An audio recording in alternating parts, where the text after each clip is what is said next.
उसके ऊपर मैं छोटी सी चीज आपको बताएगा हूं, आपको समझ में आ जाएगा कि विश्वास क्यों जरूरी है बिजनेस में। एक बार एक एरोप्लेन क्रैश हो गया, एक एरोप्लेन का एक्सीडेंट हो गया जहाज का, ठीक है जी। और उसके ऊपर काफी सर्वे हुआ, काफी शोध हुआ कि जहाज का एक्सीडेंट क्यों हुआ है। तो वहां पर पूरी टीम गई, वैज्ञानिकों की, पत्रकारों की, डॉक्टरों की, और वहां पर जब गई पूरी टीम, जहां पर विमान का क्रैश हुआ था, एरोप्लेन का क्रैश हुआ था, जब वहां पर गए तो वहां सारे लोग मर चुके थे, लेकिन एक बंदर बच गया। कौन बच गया? एक बंदर बच गया। तो पत्रकारों ने बंदर से पूछा कि साहब, जब प्लेन ऊपर हवा में उड़ रहा था तो उस वक्त प्लेन के अंदर जो पब्लिक होती है वो क्या कर रही थी? तो बंदर ने अपनी स्टाइल में बोला, क्या बोला? खाना खा रही थी। क्या कर रही थी? खाना खा रही थी। फिर पत्रकारों ने पूछा, अच्छा ये बताइए, अपना एरोप्लेन में जो एयर होस्टेस होती हैं, जो लड़कियां होती हैं, जो लोगों को सर्विस देती हैं, वो क्या कर रही थी? तो फिर बंदर ने क्या बोला? क्या बोला? वो भी खाना खा रही थी। फिर उसने पूछा, अच्छा उसमें स्टूडेंट बॉय होते हैं वो क्या कर रहे थे? तो बंदर ने फिर जवाब दिया, वो भी क्या कर रहे थे? खाना खा रहे थे। अच्छा उसके अंदर जो नेविगेटर्स होते हैं वो क्या कर रहे थे? तो बंदर ने फिर क्या बोला? क्या कर रहे थे? खाना खा रहे थे। अच्छा विमान में जो पायलट था वो क्या कर रहा था? तो बंदर ने फिर क्या बोला? वो भी क्या कर रहा था? खाना खा रहा था। अच्छा फिर को पायलट होता है, जो बगल में होता है, को पायलट, एक पायलट होता है, वो क्या कर रहा था? तो बंदर ने क्या बोला? वो भी खाना खा रहा था। तो पत्रकारों ने बोला, बंदर साहब आप क्या कर रहे थे? तो बंदर क्या बोलता है? समझ रहे हैं आप? बंदर क्या कर रहा था? बंदर प्लेन चला रहा था। मेरे कहने का मतलब है कि हम अपनी जिंदगी में कितनी बार एरोप्लेन में बैठते हैं, बट हमको ये मालूम नहीं है कि प्लेन पायलट चला रहा है कि बंदर चला रहा है। यस, अपनी जिंदगी में हम लोग ट्रेन में बैठते हैं, बट जितने भी लोग यहाँ पर बैठे हैं, दिल पे ईमानदारी से अपने हाथ पे रख के बताइए दिल पे कि कितने लोगों ने ट्रेन का टिकट लेने से पहले इंजन पे जाके ड्राइवर को चेक किया है कि ये ड्राइवर है कि बंदर है? किसने चेक किया है? अभी आप लोग बस में आए बैठ के, बहुत से लोग बस में आए होंगे, उत्तरांचल की जो रोडवे की, यूपी की जो रोडवे, उस बस में बैठ के आए, ईमानदारी से बताइए बस में चढ़ने से पहले ड्राइवर की सीट के पास बैठ के किसने ड्राइवर को हिला के देखा कि जिंदा है कि मर रहा है, पागल है कि अच्छा है, शराब किया है कि नॉर्मल है? किसने देखा? यस, देखा क्या? नहीं देखा जी। तो मेरे कहने का मतलब है, मैं एसओपीएम के विश्वास की बात कर रहा हूं, तो बहुत दूर की बात है। अपनी आम जिंदगी में सुबह से लेकर शाम तक हम लोग 1000 बार पता नहीं कहां कितना विश्वास कर लेते हैं।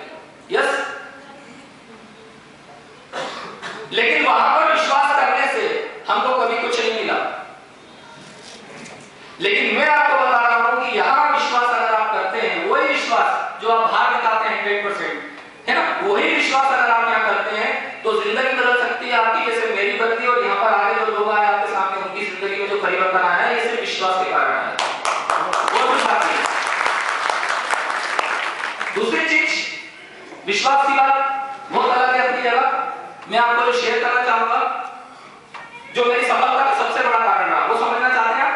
विश्वास के बाद दोस्तों, मैंने इस कॉन्सेप्ट को समझा, शुरू में नहीं आया समझ में मुझको, 1-2 महीने 3 महीने के अंदर, है ना, मैंने इस कॉन्सेप्ट को समझा पूरी तरीके से।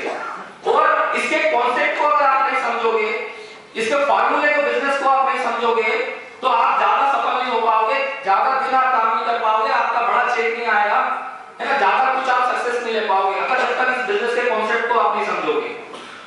तो मुझे अगर इतनी बढ़िया सफलता मिली है कि मैं 4 साल में आज डायमंड का लेवल लेके बैठा हूं, इतनी बड़ी टीम आज मैं मेंटेन कर रहा हूं, अच्छा खासा लाखों में चेक मेंटेन कर रहा हूं, अच्छी लाइफस्टाइल मेंटेन कर रहा हूं, तो उसके पीछे सिर्फ वो कॉन्सेप्ट की समझ मुझको है। और एमएलएम बिजनेस को लेके ज्यादातर नेगेटिव मार्केट में लोग क्यों रहते हैं, मैं आपको बताऊं। मुझे कई लोग मिलते हैं, अरे हाँ धर्मेंद्र जी आप तो सक्सेस हो गए, आपको आंख देख लिया, आपका चेक देख लिया, आपका इनकम टैक्स देख लिया, सब देख लिया, सर अच्छी बात है, बट सर मैंने तो ज्यादातर इस बिजनेस में मतलब 1000 में एक आदमी सफल होते हुए देखा। ज्यादातर लोग बोलते हैं, यस आपको बोलते हैं कि नहीं बोलते? जिसमें सक्सेस बहुत कम लोग होते हैं, वो मेरे चाचा के बेटे के, मामा की ताऊ की, भाभी के लड़के के, मौसा के, फूफा के, चाचा की भाभी ने किया था, वो फेल हो गई। यस, रिश्ता क्या है आपको मालूम नहीं, लेकिन वो क्या हो गई? फेल हो गई, है ना। तो ज्यादातर लोग एमएलएम बिजनेस में समझते हैं कि इसमें सफलता चाहिए, कम क्यों है जी? उसके पीछे कभी सोचा हमने? इस बिजनेस में सफलता का रेशियो कम इसलिए है दोस्तों, क्योंकि इस बिजनेस में सफल होने के लिए जो काम करना पड़ता है, जिन आदतों को एक्सेप्ट करना पड़ता है, अपनी जो लेवल को मेंटेन करना पड़ता है, जिन चीजों को समझना पड़ता है, वो बहुत कम लोग कर पाते हैं, इसलिए बहुत कम लोग ही सफल हो पाते हैं। सबसे बड़ी चीज वो चीज मैं आपको बताने वाला हूं कि क्या है। पहली चीज, बिजनेस का कॉन्सेप्ट क्या है ना? एसओपीएम का जो प्लान कंपनी ने वेबसाइट पे दे रखा है, आप लोगों के पास ब्रोशर होगा, उसको दे रखा है, वो अपनी जगह है, बिल्कुल ठीक है, कोई दिक्कत नहीं है। लेकिन एसओपीएम के प्लान को आपको अपनी जिंदगी में उतार के देखना पड़ेगा, तब आप सक्सेस हो पाओगे। अगर आप किताबों की तरह इस बिजनेस को करने की कोशिश करोगे, अगर पढ़ के रट्टा लगा के इस बिजनेस को करने की कोशिश करोगे, तो आप इस बिजनेस में कभी बहुत ज्यादा सफल नहीं हो पाओगे। समझ रहे हैं मैं क्या कहना चाह रहा हूं? यस, है ना? तो आपको अपनी स्टाइल में इस बिजनेस को समझना पड़ेगा, जैसे कि मैंने समझा, और मैंने अपनी स्टाइल में समझ के इस बिजनेस को लोगों की मानसिकता के साथ किया। ज्यादातर लोग इस बिजनेस में सफल इसलिए नहीं हो पाते हैं क्योंकि लोग अपनी मानसिकता के हिसाब से काम करते हैं। नेटवर्क बिजनेस में हमको अपनी मानसिकता नहीं, हमको लोगों की मानसिकता के हिसाब से काम